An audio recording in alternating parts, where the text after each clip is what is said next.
In this video, I wanted to spend a few minutes talking about the difference between impact bits and drill bits. I know a lot of people have confusion between them, but once you see it explained, it's actually not usually different.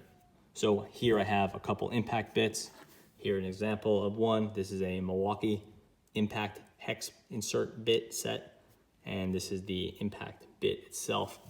And there are some drill bits here. Here's obviously a proper drill bit for drilling, as you would expect. It has a rounded end, whereas the impact piece has a hexagonal end with a little collar here, which works with the collet.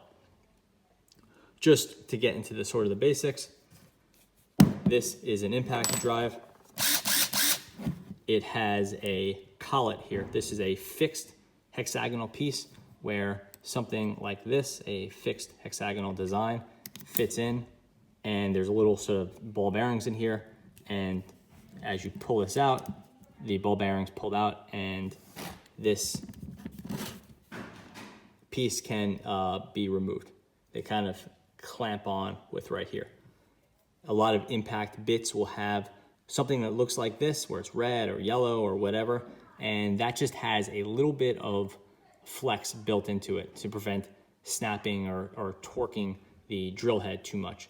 It just gives it a little bit of give to make the thing a little bit safer to use, but also just prevent it from getting messed up over time, since the drill bit is applying a huge amount of torque, but also there's no clutch.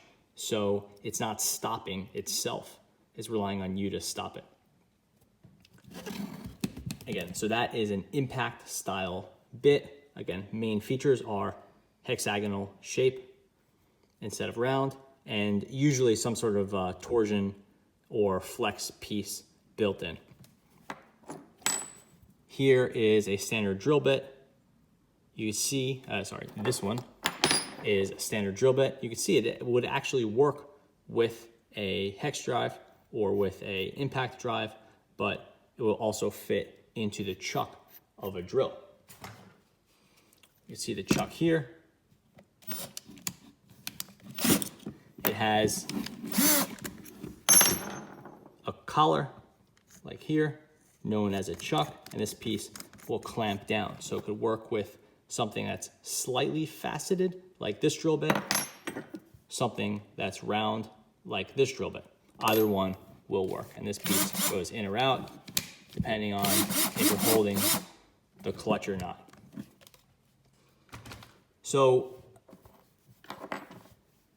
this hexagonal design will work with either a drill or impact driver, as will this one, which drills are extremely versatile, where impact drivers will only use something that has a hex design. An impact drive cannot use a drill bit with a round design. That's not to say impact drives can't use drill bits. We have something like this. This is an impact drive drill bit. It doesn't have the flex built in, but it will work. And you can see it will it'll fit inside this. That doesn't mean it's a good idea. Applying all the torque from an impact drive on a bit like this, while technically doable, is definitely not something I would recommend, but it will fit in there. Again, I would not say it is recommended or safe, but it could work. What you want to use a drill bit with an impact drive for is putting in fasteners. These are fastener heads. So we have hex, Torx, square drive. Those are going to drive in screws and bolt heads and other things like that, which is the use of an impact drive. Again, physically, can it drill? Yes. Should you drill within it? I would definitely say that you're doing that at your own risk, and I wouldn't recommend it.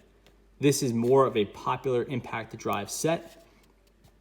You're pushing in a Phillips head, in this case an extended Phillips head, and what you're doing is putting in a screw or some other type of fastener.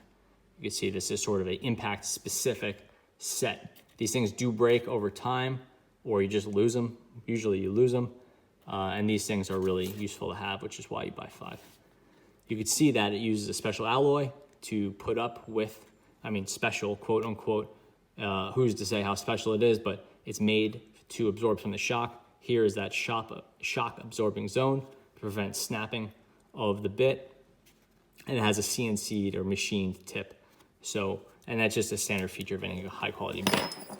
These bits are also magnetized, and that is just to keep them to hold the screw.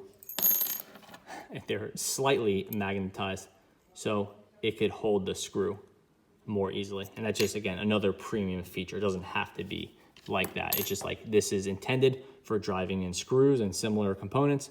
So as a result, it's magnetized. So in summary, if you have an impact drive, you want to use special impact bits that have some flex in there, and you want to use it to drive pieces in. Will you be able to find impact drive bits that fit in your cordless drill? Yes, because this collar can hold a variety of different shapes. Does that mean it's like perfectly fine and safe to do that? Yes. You could use whatever you want in your cordless drill because it has a clutch. Will you be able to find universal components like this old school drill piece and put an impact drive? Yes, you could do that. Should you? I would say you shouldn't, and you want to exercise an abundance of caution with your impact drive because it lets out a huge amount of torque and it does not have that clutch.